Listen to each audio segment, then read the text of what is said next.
what the new requirements are. They are quite different from last year. So there is still the separation between licensed agents and assistant agents. That is pretty much the only thing that hasn't changed. So let's have a look at what those changes really are and what they mean to you as an agent. So let's start with the easy one, the assistant agent one. So if you're an assistant agent, you hold a certificate of registration, you have 4 years from the date you have registered your certificate of registration, or if you've had it for a long time, the 4 years from the reform date, which was the 23rd of March 2020. So you have until the 22nd of March next year. So you now have less than a year to finish your full qualification and be licensed before Fair Trading will look at suspending your certificate and keeping you out of the industry for 12 months before you can come back in. So you need to get your license finished this year. However, if you got your certificate of registration and started working as assistant agent since that time, it's 4 years from your start date. So that's, that'll be 4 years after. If you started as an assistant agent in 2022, then it'll be 2026, whenever that 4-year anniversary falls for you.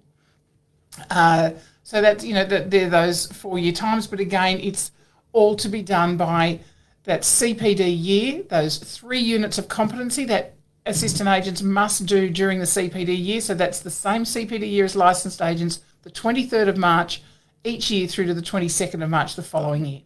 So that's assistant agents. No changes. Talk to us.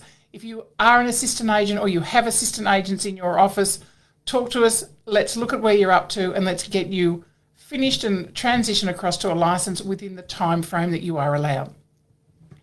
Let's talk licensed agents. Now, there's a lot of you out there in New South Wales, and so everything that we've been talking about for the last 3 years now, about the 6 hours for Class 2 agents and the 9 hours for Class 1 agents, wipe it out of your head. Let it go, and because now we're talking about Class 1 and Class 2 agents are going to be treated exactly the same. There is no additional training if you're a Class 1 agent. There are some additional requirements, but we'll get to those, but no additional training. The training comes down to the categories of your license. So for each category of license that you hold, there are compulsory topics to do. Those compulsory topics cover 4 hours. Okay, so forget the old 3 hours from the last 3 years. It's now into a 4-hour session. Okay, so if you hold just a real estate license, you will do the 4 hours of compulsory CPD. Now, Fair Trading have identified compulsory topics and we can select from those so long as you're covering 3 of the topics from their list, and obviously our training will cover that. So we will make sure that you are compliant with their requirements. So that's fine if you just hold that real estate license.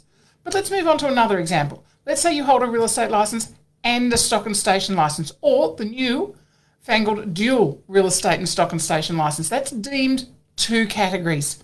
So you will need to do your 4 hours of compulsory training for your first license, real estate, and you need to cover 3 more topics out of the other category of license. So let's say you've got a real estate license and a stock and station license. You'll need to cover the whole of the compulsory session, 4-hour session for the first license, and then more training. Now that could take anything depending on what the topics are and where you're doing that.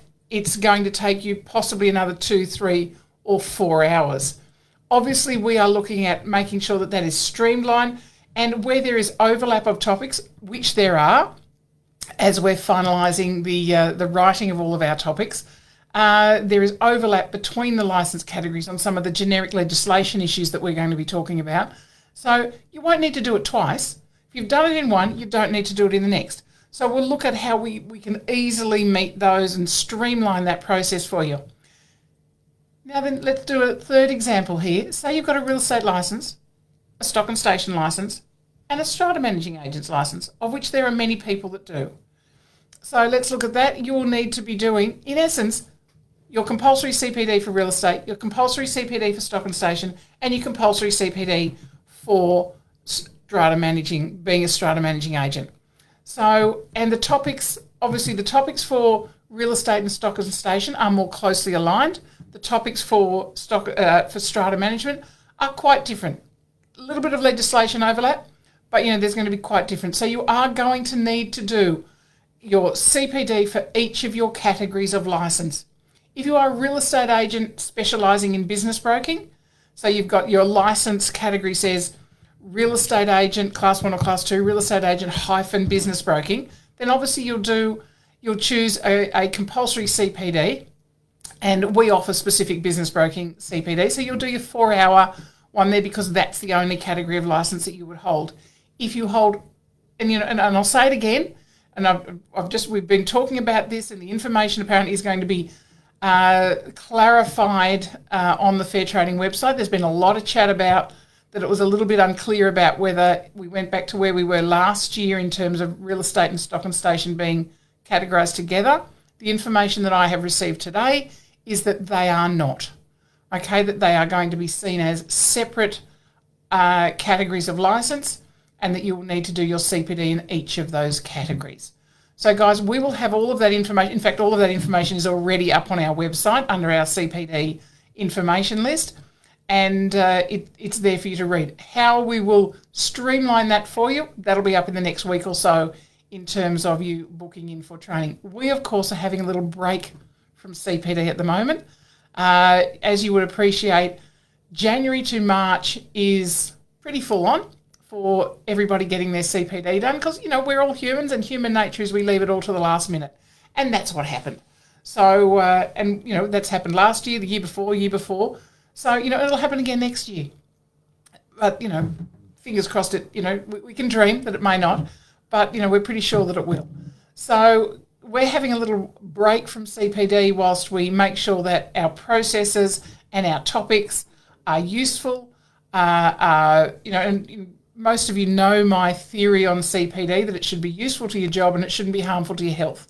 So both ways, it should be a good experience to actually get your professional development training done, and making sure that you are compliant, making sure that you are looking at best practices within your agency and looking at it from a practical business perspective.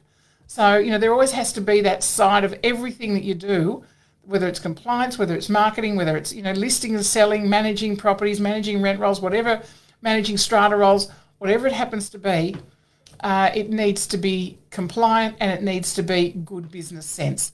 So, which is, obviously where our training needs to take that pathway. So, guys, there will be more clarity on the Fair Trading website very soon, I understand. But we've got it explained with a couple of examples on our website under the compulsory professional development section on our website.